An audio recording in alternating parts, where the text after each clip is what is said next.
आज पहिल्यांदाच अशा घटना घडलेल्या आहेत की पक्षांना जिल्ह्याचे पालकमंत्री स्वतः नगराध्यक्ष पदाचा उमेदवार देण्यासाठी आज मुलाखती घेण्यासाठी इथं आलेले आहेत आणि त्या अनुषंगाने त्यांनी मुलाखती घेतलेल्या आहेत आणि त्यांनी स्पष्ट शब्दात जाहीर केलेलं आहे की 2-3 दिवसात जनसामान्य माणसांकडनं काय अहवाल येतो त्यावर त्यांनी पक्षाचा उमेदवार ठरवणार आहे. गेले 7.5 वर्ष आपण होता नगराध्यक्ष, आता पुन्हा पण इच्छुक आहात, तर काय वाटतं संधी मिळेल, पक्ष संधी येईल असं वाटतं?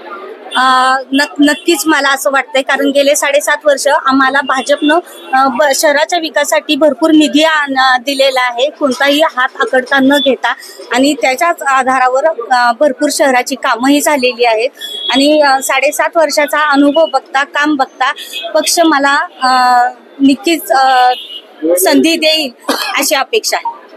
प्रणिती बालकेंना संधी दिला जाणार असं बोललं जातं, त्यांचं तुम्हाला आव्हान वाटतं?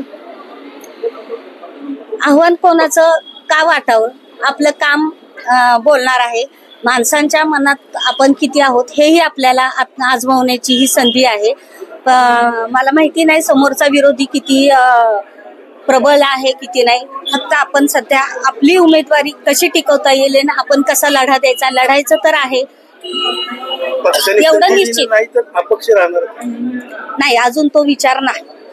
सपोर्ट पक्षाला दुसरा उमेदवार दिला तर त्याला उमेदवाराला तुम्ही सपोर्ट करणार का? ते ठरवू की आपण आता.